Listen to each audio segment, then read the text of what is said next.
everyone, and welcome to the American Scouser podcast. Monday night, we are back with one trophy in the bag. A lot to talk about from the weekends. But we'll get to the important stuff first, which is the weather update around the U.S. over here. I'm your host, as always, Timuchin here in Chicago, where early spring is here, as Bickler would love to hear. Unfortunately, we're going to get some snow. But we got like ridiculous snow in like 6 hours here the other night, and then it was gone instantly. But I am loving it. This is the kind of winter that we all wish we had on a regular basis. Gally is with us, as always. Well, Gally, what's happening? You can keep that snow that's coming to you in the Midwest. I'd rather not have any here in the Northeast. But I will say this: went to a birthday party yesterday for my great nephew, which makes me really freaking old. Yes, I have a great nephew because my niece had a baby, just to make me feel even older. And well, we need some kind of like an organization chart over here. How do you have a great nephew? my niece had a baby, and therefore it makes me a great uncle. Damn, you are old. Okay, go ahead. But what ends up happening is that means I hang out with my nieces, and I made a comment. Like I asked my niece, who lives in Philadelphia now, like, what's the weather like down there? Like, I was making small talk. It was a random ass conversation. And my 16-year-old niece turned around and said, "Uncle Chris, you are too young to be asking people about the weather. What in the hell is wrong with you?" And I thought to myself, shit, I hope she never listens to the first 5 minutes of the podcast and she realizes I give weather updates to people in Texas like they give a shit. Yeah, from like my cool uncle has a podcast on YouTube to where he talks about weather for like 5 minutes while she chooses. Okay. Bigler is here with us, who is always cool as can be. What's up? Yeah, this is just the virtual like version of us sitting outside on a porch with our grills yelling at each other across the fences, right? Like I feel like this is just that version of this. Yeah, it's good here. It's doing that thing it does in the spring where it reminds you that the weather is warming up for like 2.5 hours. It gets really nice, and then on either end of it, it's just cold.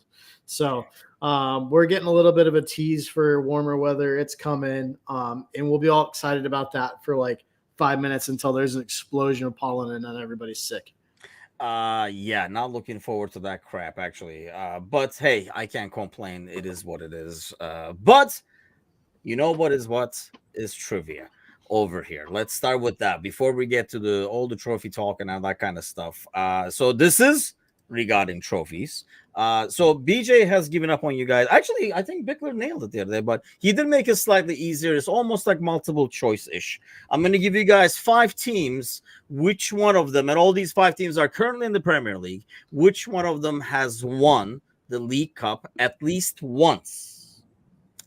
West Ham, Newcastle, Everton, Luton Town, Brighton. Bickler. Run them down again. I knew this was going to happen. West Ham, Newcastle, Everton, Luton Town, Brighton. And the question is how many, like one of these teams have won the League Cup. Which one?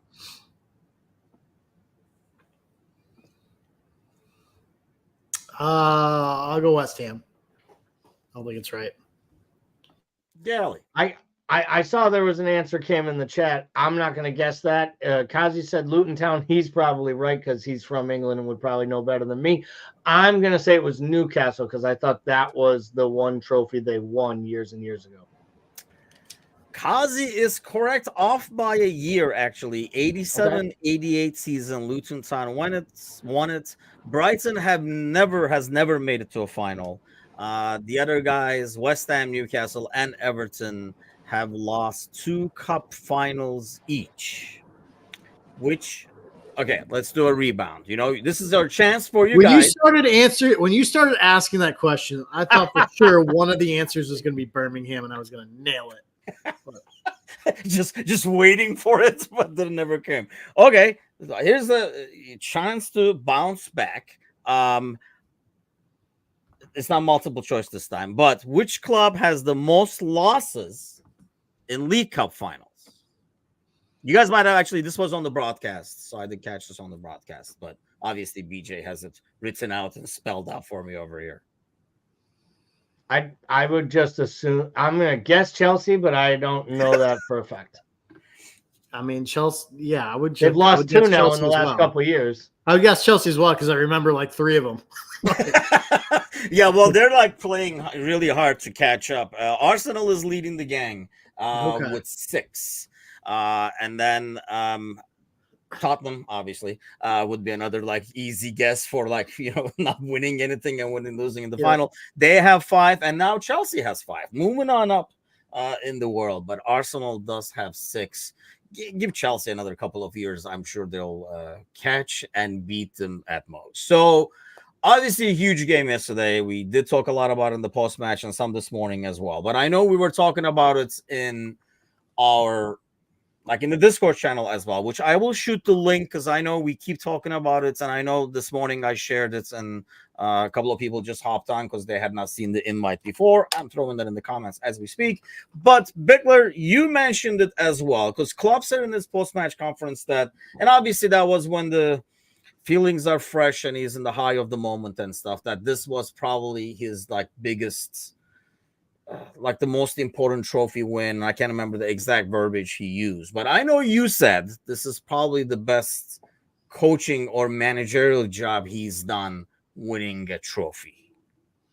Yeah, for sure. And I think it's because like it encapsulates what Jurgen is to like as a manager in one single snapshot. Like if you were going to say, what does this manager mean in one single snapshot? This would be it, because he starts a relatively senior side, missing its major pieces, and it functions the same way that it would if it had all starting 11, like in form and function. Then you rip out any sort of seniority and you replace it with essentially 9 academy kids into the squad, and it still functions the same way. Do you know what I mean? And like, I think that is when you talk about Jurgen, like what Klopp has done from a managerial standpoint is not only has he built an identifiable brand of football with a very specific system, but he's created a culture and a mindset. And I think what stood out to me about that game was like, it was everything that he is. Like we didn't do anything outside of like Chelsea got beat on mentality. They didn't get beat on tactics. Yeah. And I think that's what Jurgen Klopp does. Like he'll beat you with the mentality. And I think that's super, super special. And I think it's almost harder to replicate than some of the things that managers do tactically. But for me, like that was the big difference in this game. And what made it super, super special was just the fact that like you strip it down. And like the reason that game was so important was because I felt like football won.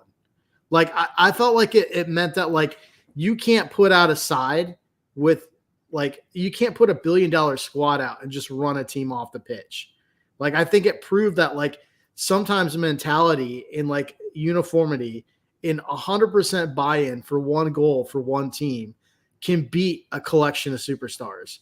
Like and I don't like I think we're getting to a point where money's in football where that's becoming more harder and harder to do.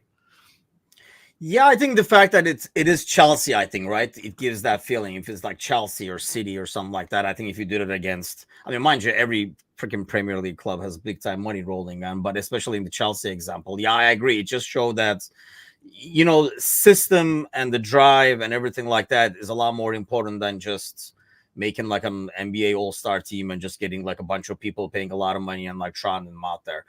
Gelly, like, what is your take from the game? Obviously, if a lot of Liverpool haters or, obviously if you're a Chelsea fan, not Chelsea fan, I should say, like Pochettino or Chelsea apologists, I should say, we're trying to point out that they had a young team and stuff like that. But the money that's spent on that team doesn't even compare to what we put out there. Is it more tactical? Is it more emotional? Like, where do you give the credit to that win? So I first off, I give the credit to the players.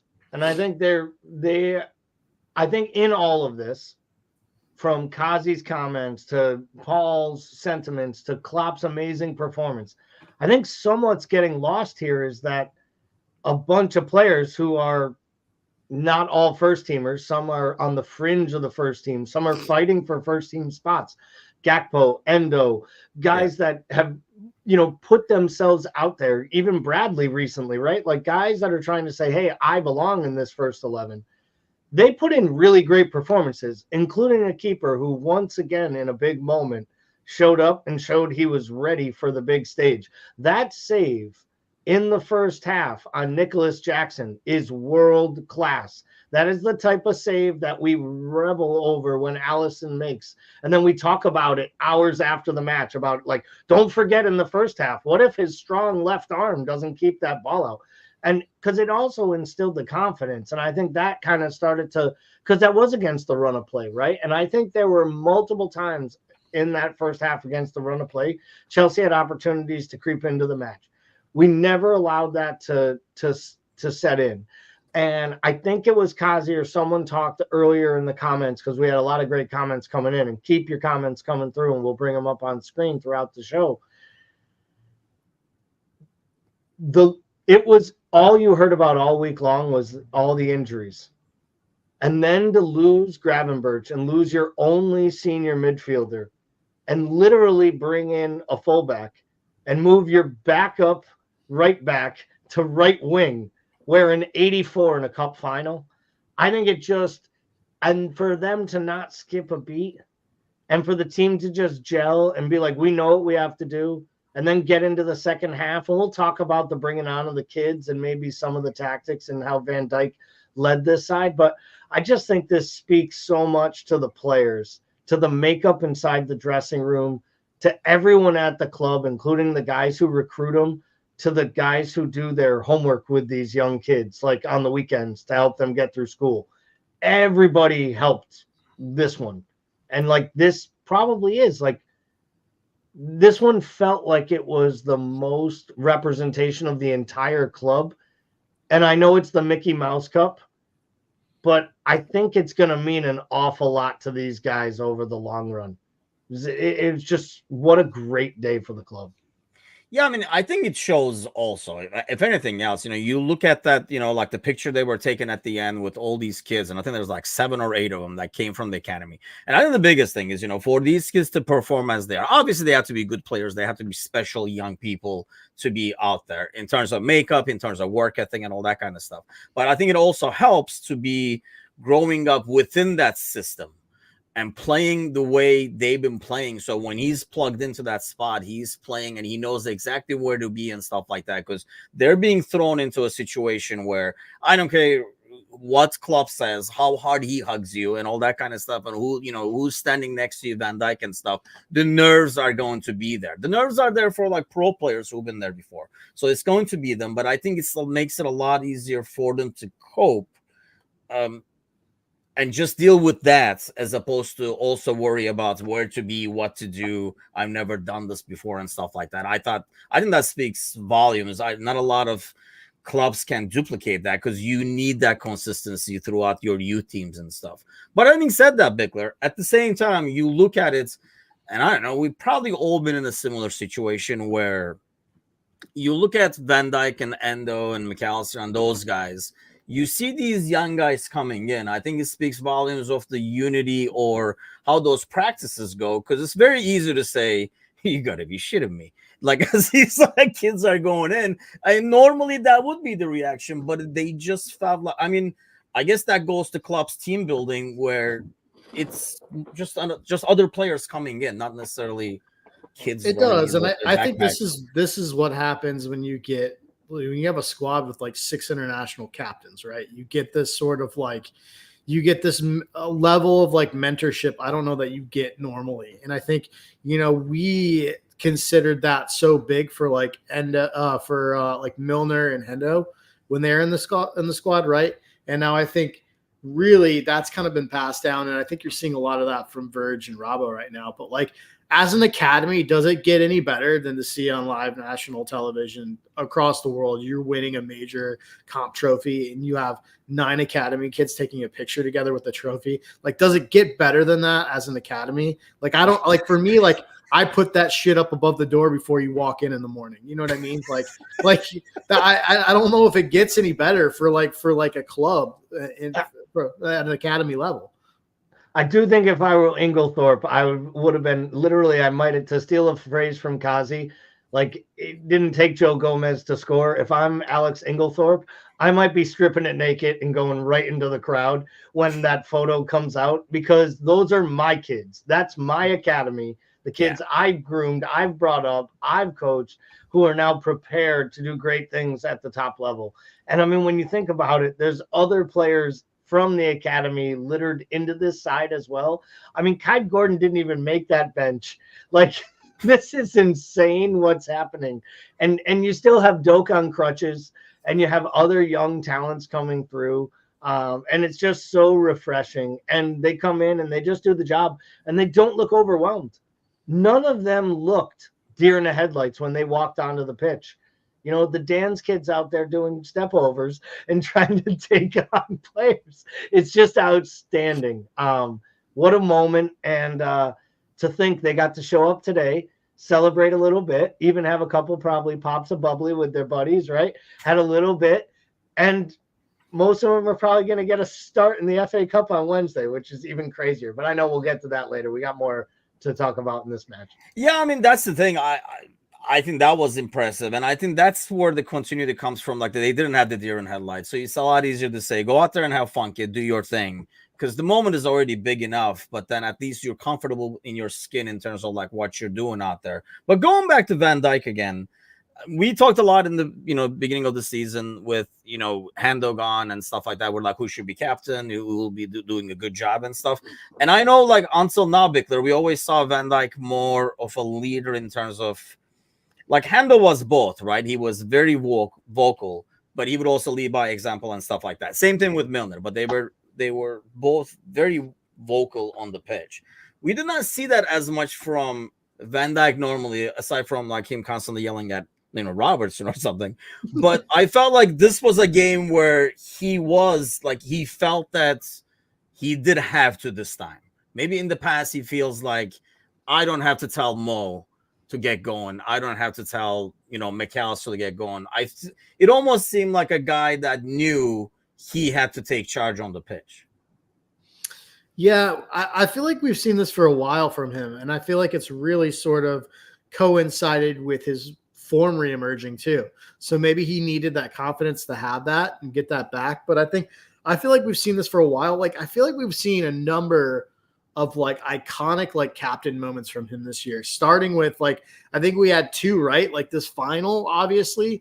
And then I felt like the Luton goal was really like an iconic like moment from a captain standpoint, where this squad needed something to tilt the balance of that game, and he provided it. And I think, him coming back into his elite form defensively, he is now an absolute like monster on set pieces. Like, so, I mean, he's clipping them in offensively now. So there's a new dynamic to it. But yeah, his emergence as a captain has definitely been huge for the side. And it's also happened right around the time too, when we, essentially we lost Mo for Africa and then the injury. So having that additional leadership, obviously, has been really important for the squad, but I think it's been as important for him as anyone.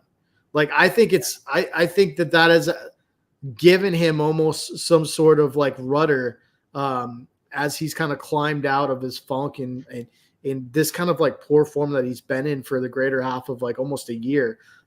So I think it's been mutually beneficial, but I really do think it's closely related to his form.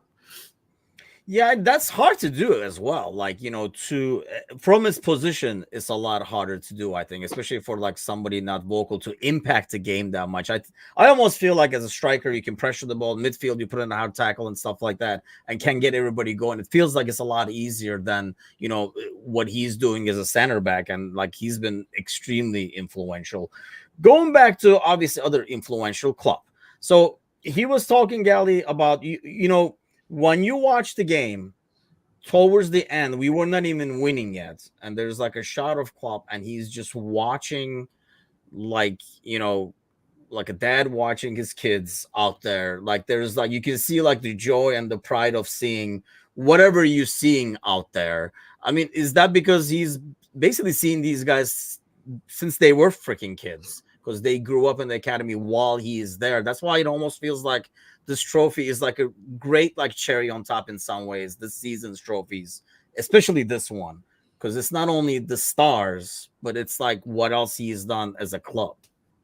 Yeah, I mean, let's think about it. Like, some of these kids were 10 to 12 years old when he showed up at the club, if they were there. The other ones he purchased and helped bring in and help recruit, and he's helped groom them through, and he's heard about them and he's watched them, right? Like, we've heard about how Pep Linders was in his ear talking about Bradley years ago when he was down at the under 23s coaching that side, telling him about this talent. So like, we've heard all these quotes. So I think when Klopp gets to stand there on the touchline and literally see these young kids, some of which were 10, 12-year-old little dudes running around not knowing how to put their shin guards on right, and like not really understanding the gravity of playing for that club or what they were doing. And now they're like young men at Wembley, celebrating with Virgil van Dijk and grown men for winning an accomplishment. Like, Harry Kane has been playing his entire illustrious career to get a winner's medal. And the young Dan's kid was on the pitch to celebrate like with other grown men at Wembley Stadium. Like, there are players that never get this their whole career. The players will never get to Wembley. Right. I mean, just the idea of it, right? So I think that's what Klopp was watching. But I said this to Paul when we were doing our Premier League show, and we talked a little bit about this final. I just thought it was so cool. Klopp, he had no reservations. Like, he didn't even think about it. He was like, nope, I can't run these guys into the ground. I got a bunch of teenagers on the bench. I'm bringing them in. The game's nothing. We're going to go to penalties, and I'm going to make a bunch of these kids take the biggest kick of their life at Wembley Stadium. And I don't care, because I believe they'll do it, and I bet they'll win. And I'm happy we didn't go to penalties. But there was a little bit of me that wanted to see those kids, because I got a feeling those kids were going to all step up and just bang penalties, and Caicedo was going to hit the ball to West London. Yeah, I mean, we talked about it in the pre-match even, like, is it a good or a bad thing that, if the game keeps going, we knew, especially since we played like, 3-4 days ago, that we would have to use subs and it would have to be the kids. That would it be a plus or a minus for them? Would it be like no pressure so they can just step up and take the penalty? Or would they overstress because they're freaking 18 and they got also homework to finish at night? But Bickler, you got 3 boys. During the times, they're not driving you nuts. But I mean, okay, like when you have, like I got the 2 girls, and there are you're always proud of your kids, but there are certain things, because I know like Klopp mentioned something about like being, I wish I was proud more often. I think what he was trying to say was there are times you're always proud of your kids, right? But then they do something that you're like you glow about in terms of pride. I mean, whether it's something on the soccer pitch they're doing, it's somehow like how they stand up for themselves or how they respond to the situation and stuff. And you kind of like say, well, I'm doing good, man. Like, as parenting, this kid is going the right way kind of thing. And it just felt like Klopp, as he was watching, like that's the feeling he was getting. You're always proud of the kids, but there are certain things you look at. What do you think that he's seeing out there? Is it just the calmness? Is it just the performance or just the result? What is it, you think? I think part of it is if you're 125 minutes into a football game, the last thing you want to see is a teenager coming on. like my old ass would be dead. I'd be like, so I think, when you basically substitute 5 teens on, I mean, if there's anything, like for whatever you're sacrificing in quality, you're gaining in just energy, right? Like, yeah. And I think that was like so huge, right? Because like they didn't have to get all the passes right. There was some veteran leadership around there, but the framework was created in which they could make those mistakes in safety and numbers. And essentially it created this perfect storm where you could almost see these kids grow up within 5, 6, 7, 8, 9 minutes as that match grew. And I think that was what was so special about it, is like you got to see not only a defining moment for this club and these kids, but you got to see these kids sort of grow up in a really abbreviated kind of weird window of time. Yeah, I mean that you could tell just like in his face, like the pride overall of like seeing like what's happening out there and like how they're responding to the situation. And yeah, my brother who he missed like the beginning of the game because I when that goal got disallowed, which we'll talk about a little bit here. I was like, I was cussing out a storm on WhatsApp. Luckily, it's Turkish, so I can see it over here probably. But and he was like, "What is going on?" And I was like, "The fine." He's like, "Oh shit, I forgot about that." But then he went in overtime, and he was actually telling me like when I was young, because I was young at one point. And he's like 7 years older than I am, but I always hung out with his friends and like I played soccer with him and stuff. So I would be like, 13, 14, 15, and I would go play with them. They're like 22, 23. And yeah, I'm like this kid who is nonstop energy. Where he was like, this reminds me of like when you used to come with us and play like indoor because they're like, they're only 22, 23, but they've just drank beer or something like that. They're like, dude, relax. This kid doesn't freaking stop. Like they're constantly running around. And I was like, yes, that's exactly what it looks like because it just you could see the energy, but it wasn't like misguided energy like mine was. Whereas I was pressing by myself, running from one guy to another like an idiot just to show that I have like effort. It wasn't misguided energy. It was actually productive energy. Let's get to that goal real quick. What do you make of that call overall, Gally?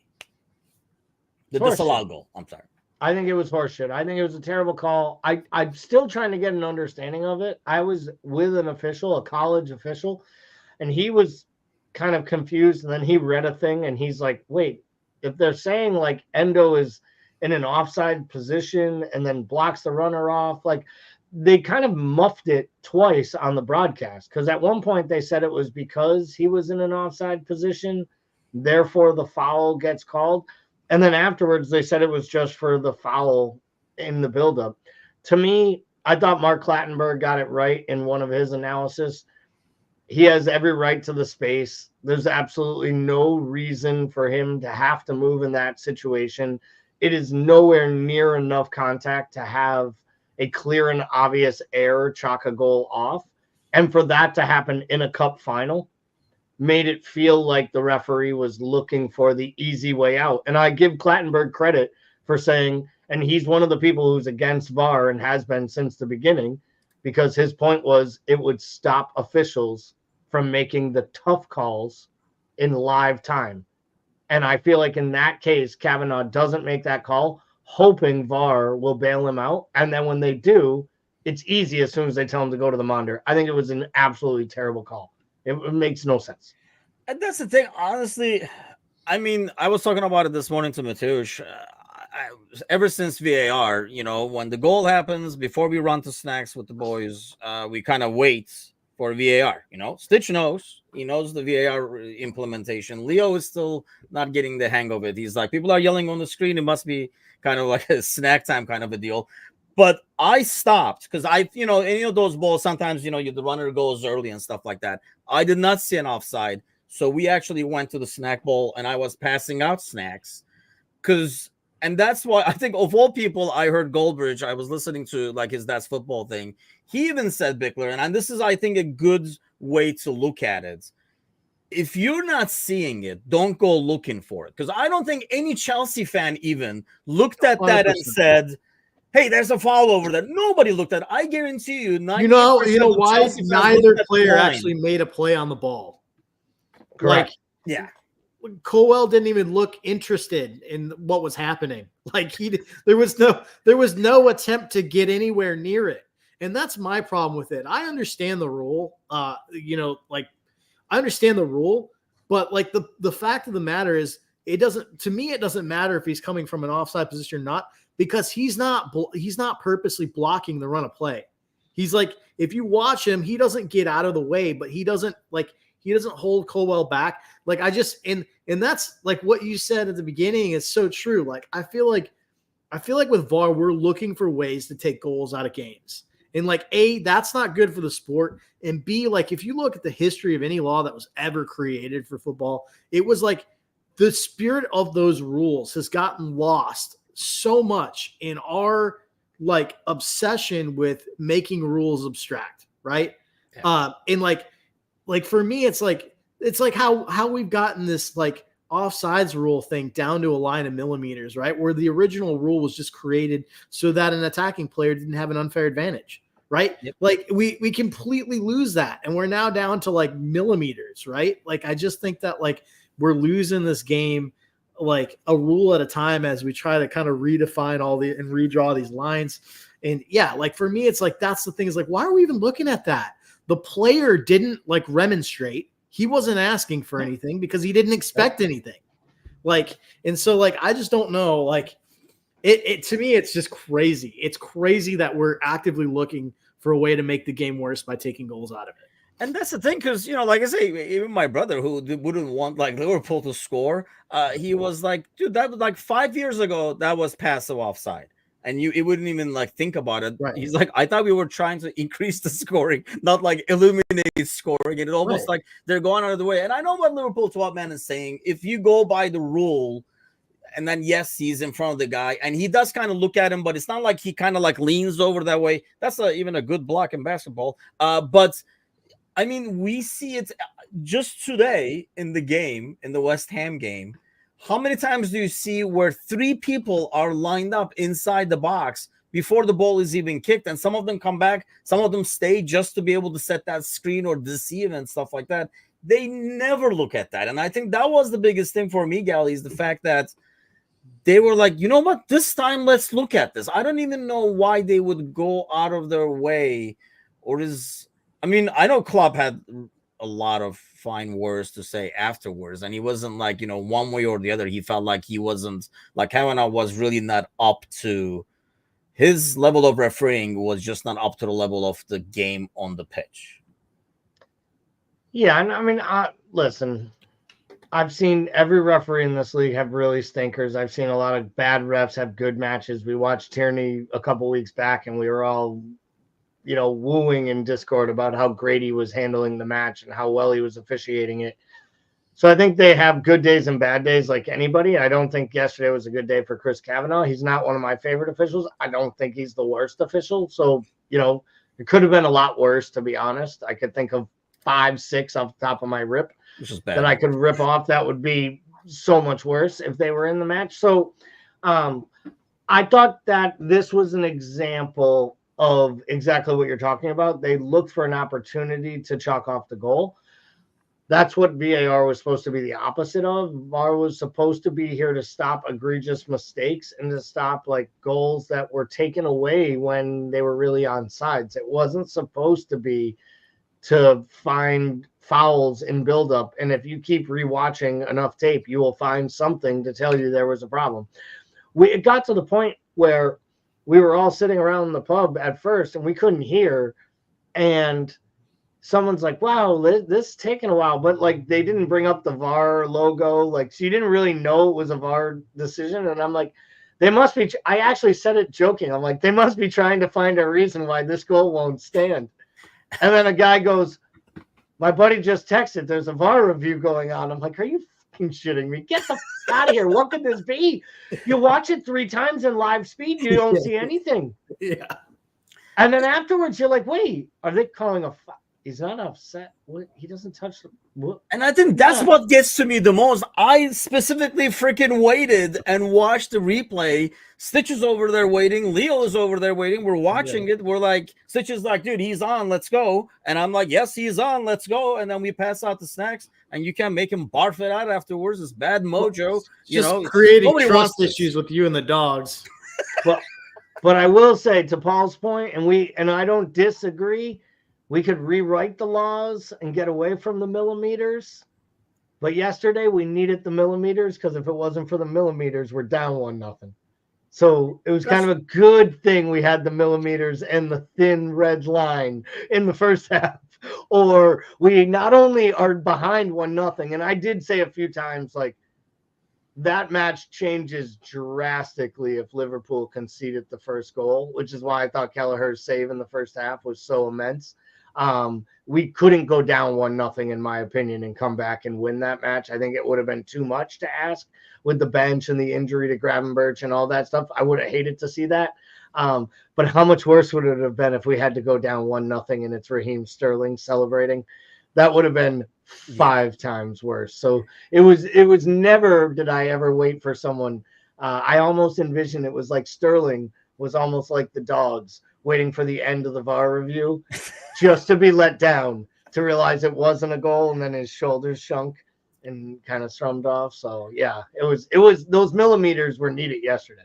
Yeah, I mean, I felt the same way. I mean, we fell behind. I know, they don't have the best finishers, but when they're a bit more comfortable having already the lead, suddenly those counters could have been more effective too. But speaking of like game changers, here's another one, not to mention another player that's injured out of the so the third guy is gone again. There's nobody there. Like Ando is gonna be like basically rolled out there every day. It's looking like the Caicedo challenge. What did you make of that one, Beckler?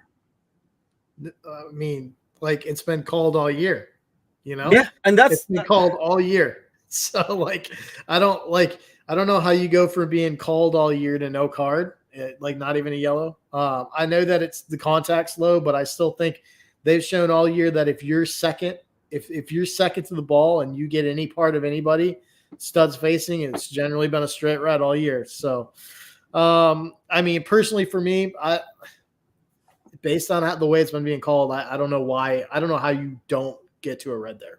I don't. It was for them to not even give a foul on that one is just like mind-boggling, and I guess that was part of the explanation of like why they didn't go back, which that doesn't make sense either because they were like, yeah, I mean, Jones was a straight red, even though it was going off a ball and everything. So if it's there, if they're looking at the end result, which is what happened with Jones, right? He went to the screen and you looked at that image because we were like, show the whole thing, like that is coming off the ball and stuff. You went and gave the red card. How that wasn't a red card. And I think, all these little things just made it even sweeter. And then you put the kids on top and you're like, this does not get any better than this. But talking about that, I thought watching that yesterday, you saw a totally different Klopp galley. To the point where everybody was like, oh, is he going to change his mind now and stuff like that? But I felt like it was the fact that he is leaving, actually. You saw a totally different Klopp in the celebrations and stuff like that. Usually he's not as involved. And I know he said Van Dijk wanted him up there to lift the trophy and stuff with, but even during the celebrations, he was over the top compared to the Klopp that we're normally used to. Yeah, I think this is a lot. I think this trophy felt different because all the kids were there and there was so much leading up to it. Like if we think that like there's a lot of preparation in a normal match week, just a normal match, right? They put in hours and hours of match work and prep work. Imagine a cup final, and then imagine one where you're starting 6 non-first team 11 and you're preparing 6 guys to make debuts. Like he had guys on benches that had never played. Like they didn't even understand it. Like the Neone kid was wondering, am I going to make my first professional appearance at Wembley? Like in the back of his mind, that kid had to be thinking that. And then he was probably like, and how many subs and injuries does it take for me to actually get to play today? And then he realized there was a better chance Adrian was coming in than he was. But I do think it was a little bit, and I think there's a lot to your point. I think the fact that he's going, I think he's counting it down.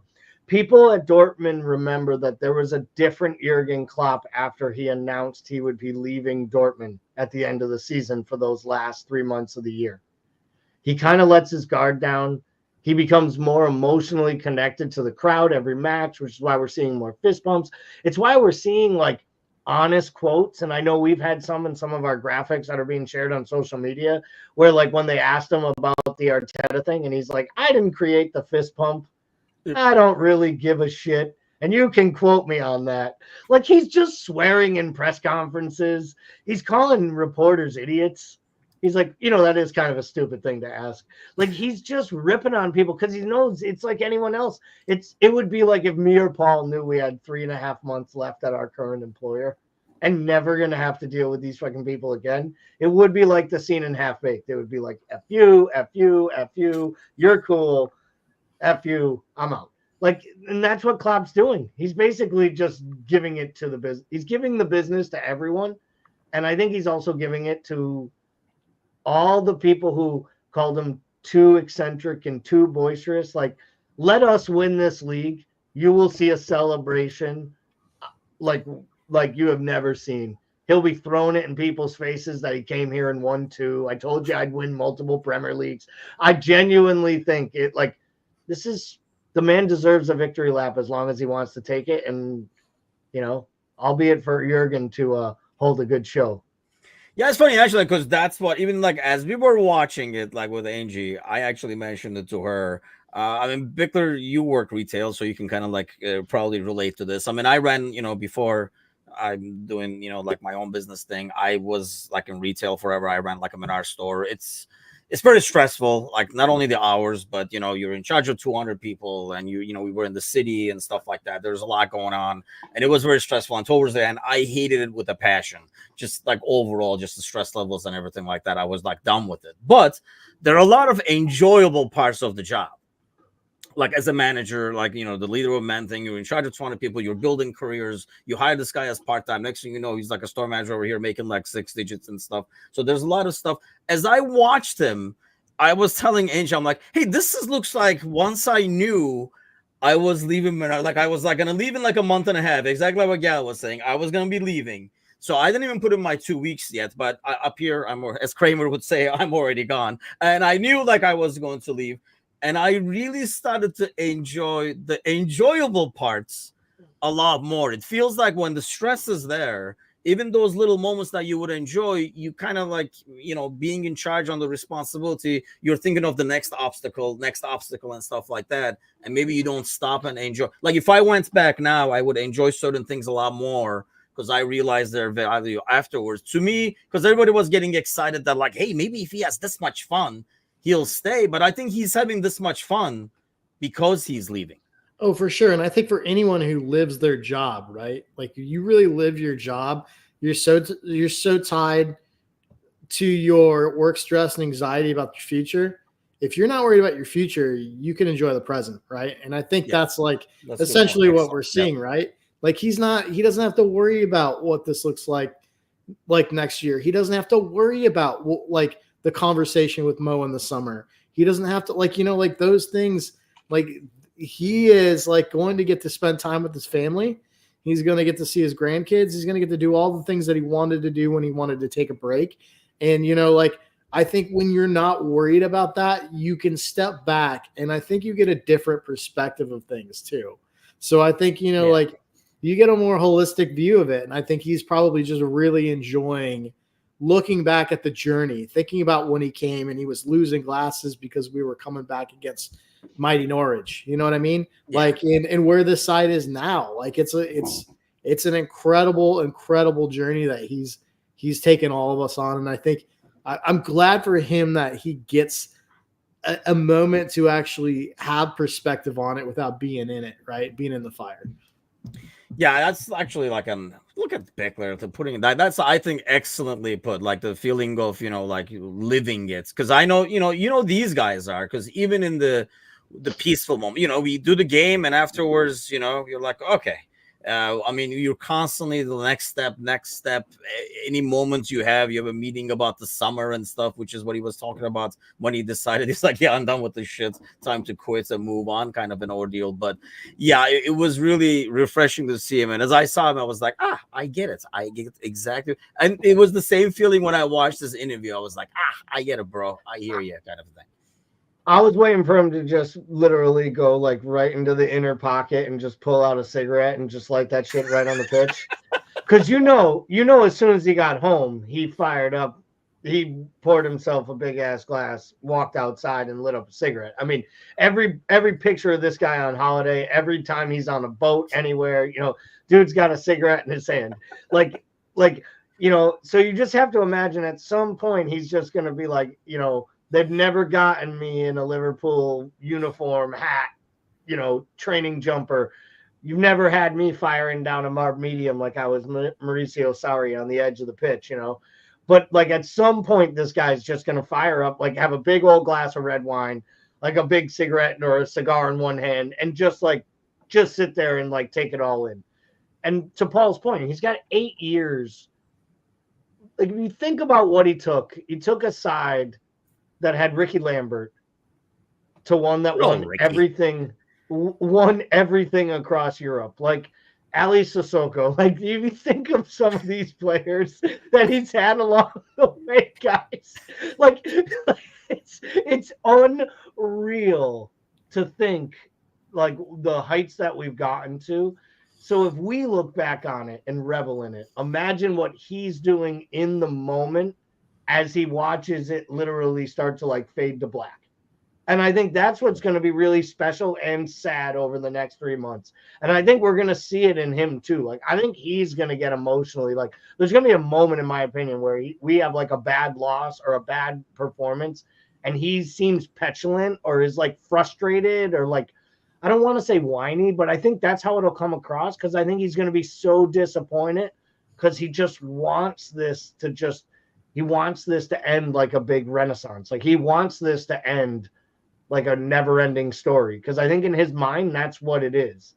And we just ended chapter 1 in a pretty cool way, in my opinion. Yeah, see, it's odd that you said that. I actually get the opposite feeling. I just get a guy kind of enjoying the ride regardless of what happens. And I think maybe this ensured, and maybe that's why it means a lot more to him, Bickler, that this ensured that it wasn't ending with nothing. I feel like he's finally enjoying the ride, as opposed to like he's finally sitting in the backseat chilling, as opposed to like having to freaking pull the car, not even only drive it, but like pull the car all the way. Yeah, I think he's probably, I agree with both. I definitely think he is accepted. I think he's accepted the end, and I think there is a sense of closure for him. I still do think that he is like tied to the idea of ending this thing with a quad winning side for the ages. I still do, because I mean, in the reason I kind of agree with Gally, where I think that he is really, really invested emotionally in like this storybook larger than life ending, is because Klopp's a romantic. Like, if you look at anything that he's done, you know what I mean? That's how he is. He's larger than life. He loves larger than life. He's passionate. When he's angry, it's larger than life anger. You know, when he loves somebody, it's an uncomfortable love. You know what I mean? Like, he's intense. Like, and I think that, like, so for me, like, I think that he probably does have these grandiose, these grand ideas of this phenomenal sort of historic ending.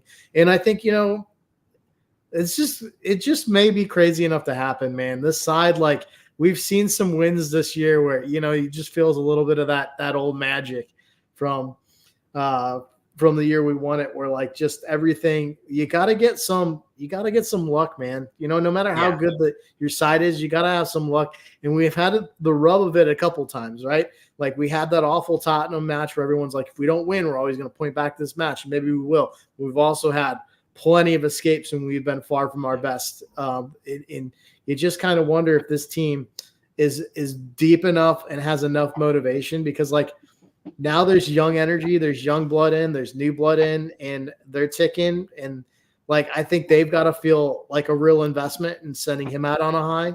So it just may happen. You never know. And I think, you know, I was talking about this in the post match yesterday, like watching that game yesterday, and I kind of get the same feeling with like Klopp's last season. You want it to end well. I mean, it's a great story either freaking way, but you want it to end well. Like, as you watch those kids playing and stuff like that, if we concede that goal, it's similar to, I mean, it's funny that you brought the Tottenham game. That's what reminded me, because that was the biggest disappointment of the Tottenham game for me, was the fact that fight and what they did with 9 men deserved to get something out of it. Even if it's a point, it deserves something. And they got, you know, 100%. They did not get it. That was so hard. And I feel like, you know, the same thing with Klopp's season, where, you know, it's a great story whichever way it goes, but you kind of like, man, it deserves a very good ending. And so far, so good. And now step 2 comes in 2 days. I think Dom was mentioning in the comments that if you can guess the lineup, he wants lottery numbers. So that's going to be impossible until we get the press conference tomorrow, probably, Gally. But I guess my bigger question to you is this young energy that, you know, Bickler is talking about, and all the, like, this high of this win. Does it help, or is it almost a little bit too much of a high for a game coming literally 3 days after? I mean, I think if a bunch of kids get their first shot, I think you're going to get their best effort. They're getting a senior chance to play in the FA Cup for Liverpool. Like, that's a huge honor, and I don't think the kids are going to take it to light or be like, well, we won the League Cup on the weekend, so we don't have to play great today, because, they probably want another one of these chances in the future the next time there's an opportunity. That being said, I mean, it is going to be a tall ask, because it's one thing to come in and take a 0-0 game and watch your Colossus center back captain sky over everyone and score a game-winning header, and you just get the win, and you play a role in it. Don't get me wrong, but they all played 20, 30 minutes. This, they're going to be asked to start. They're going to be asked to set the tone from the beginning, and they're going to be asked to play against grown men who wait all year long to play in big matches in the FA Cup against a club like Liverpool. Like, this Southampton team is getting up for this. Those Chelsea guys, let's be real. They went into that match almost feeling like they had to win, because they were playing a team that had a bunch of injuries and had a bunch of kids on the bench.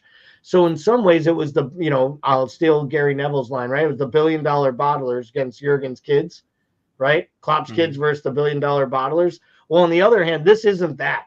This is Klopp's kids against a bunch of grown men who believe that they should be favorites and should go out there and win. And I kind of have a sneaky suspicion that if we send out a youth-led team, we might be taken to the sword in this one.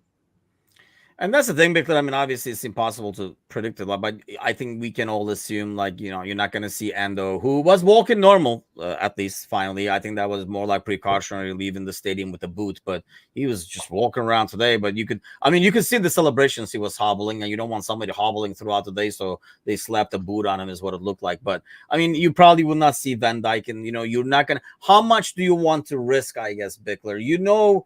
I mean, based on the celebrations, at least you can get something. I don't know if you'll start Nunez and Mo and stuff and almost go the other routes where your strength is up top. It felt like our strength going into this League Cup was more in the back line. Do you use the strength up top now, because you're not going to have the veterans in the back?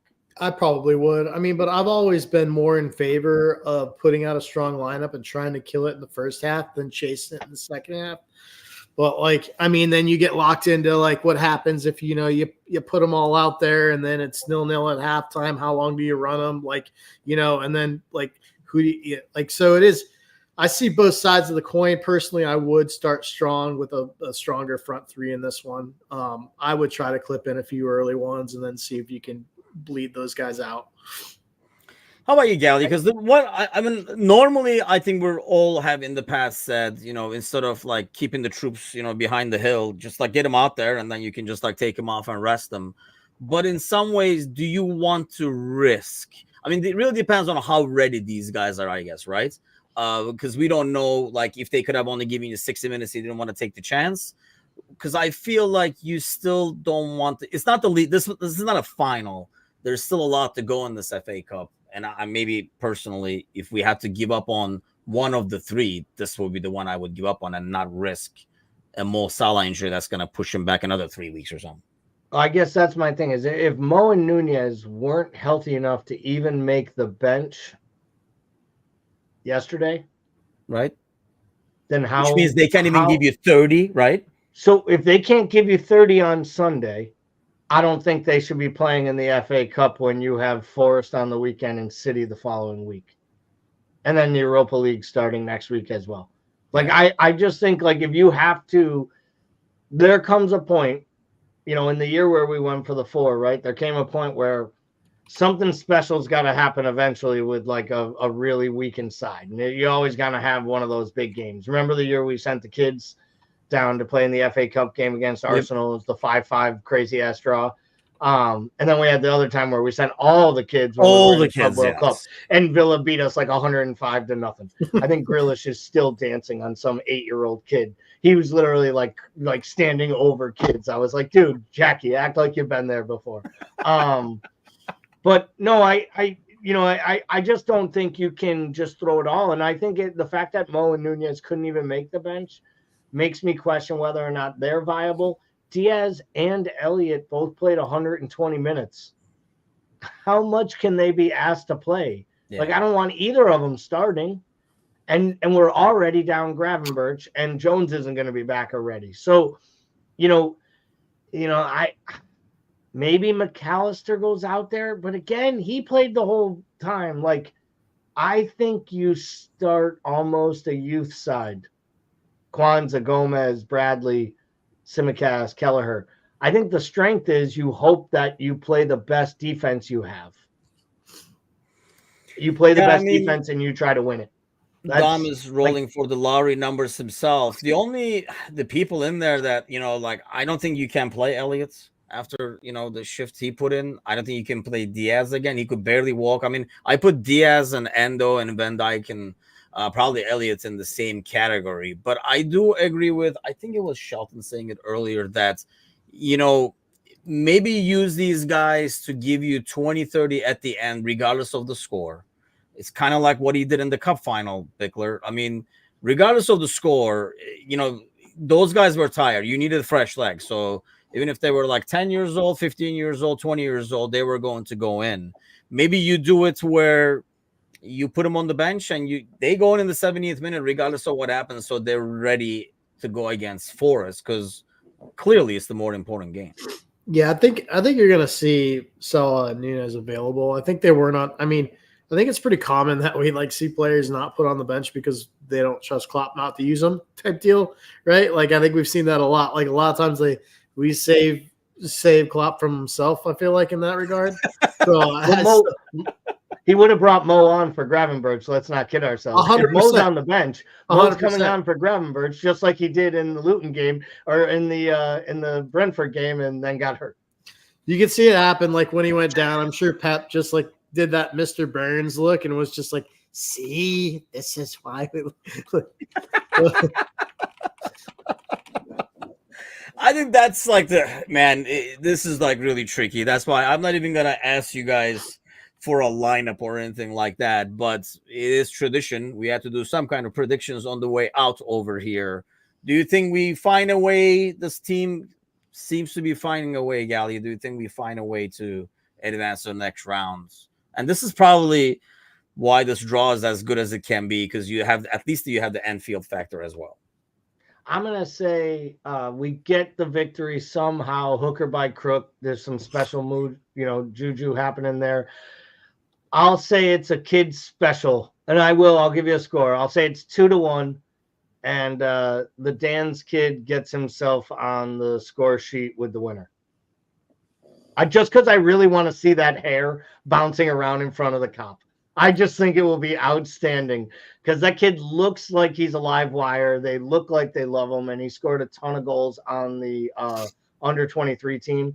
And one thing we've always said, at any level, if you can score goals, you're a different type of player. And I think that kid has that in his locker, and I think you can do that at any level. So if he gets an opportunity for himself, I hope he takes it. The Dan's kid for the win. This is a good question, by the way. And, we talk a lot about... Not a good question. Why would anybody bring Adrian into the equation like it's a good question? You guys not remember the Atletico match? Do you not remember him throwing the ball to Valverde? I do, and it's the last thing I ever want to remember about him at Anfield. See, I think it's a legit question, because I think that guy has also won trophies with us too. And I think, we go back and we talk about how these kids and stuff like that and unity and stuff like that, you have to understand and I think appreciate that there are some characters behind the scenes like him that are definitely a part of it and not just there because, he hugs just as hard or something like that. So you're not putting him in goal at all. You're not even considering it. I think if anybody, a goalie, you can probably try to get more minutes out of. Dude, I'm not convinced he's not like the math tutor or whatever for the academy kids. All right. I mean, listen, I'm sure I don't see Adrian doing a lot of math personally. I'm not sure he knows how to add. Well, listen, I don't know what's going on. Maybe there's a Spanish immersion program. I'm just saying, there's got to be some form and function, but we can just let it be Kelleher's time. So what is your prediction then, Bickler? I'll keep the clean sheet. I'll go 2-0. We win. But I like the lineup. I think it's got to be mostly academy kids. I think you field an academy lineup, and then with your substitutes, you can basically build out your spine with like veteran leadership on rested legs. Like that's what I do.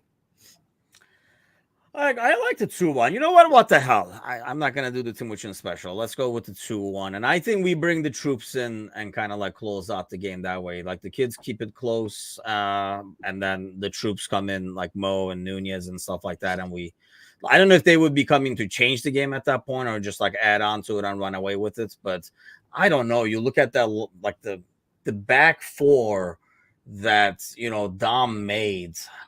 I just don't see a clean sheet there. I'm sorry.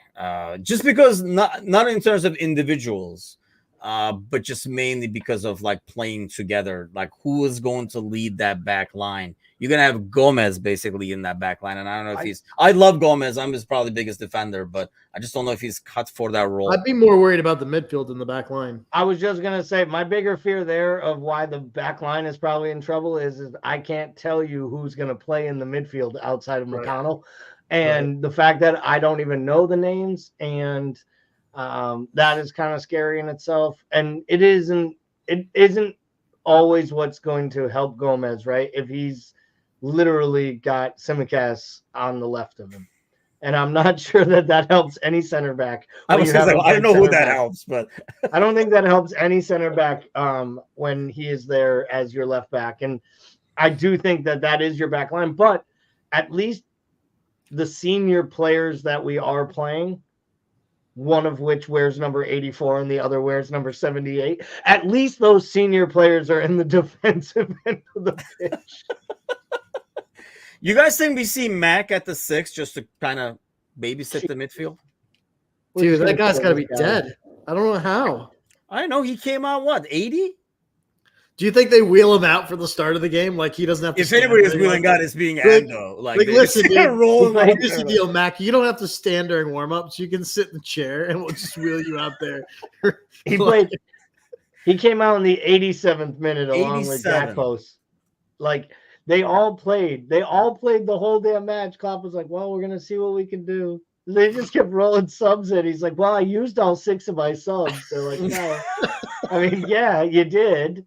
You started using them on the 80-minute mark, but I mean, yeah, man. I think that's what made this like win so freaking sweet, though. But hey, 1 down, 3 to go. Let's hope on that, and let's hope for a win. I'll be back Wednesday. Obviously, we'll be here for the pre and post as well, and then we'll have the panel show on Wednesday. But hopefully, we'll be talking about yet another win in the post match. As always, like, save, subscribe, hit all those buttons except the one that has the thumbs down. All the other ones I think you can hit, and grab a friend by the ear, like as I always say, and drag him over to American Scouser. I know Connor right now on Instagram. By the way, if you thought, while the show was on, like American Scouser was about social media, I'm safe on Instagram, I'll hide over here. Joke is on you because now we're on Instagram Live as well, so you can't hide over there. But yeah, if you're following us there like Connor is today, head on over to YouTube as well and give us a follow, subscribe there. A lot of new stuff coming up as well that we talked a lot about at the morning show. So new content coming your way. As always, thank you guys for your comments and your support. Have an excellent week. I'm assuming everybody's still celebrating, but you got to Wednesday, and then we need everybody back. All hands on deck again on Wednesday. Have a great week, everybody. We'll see you.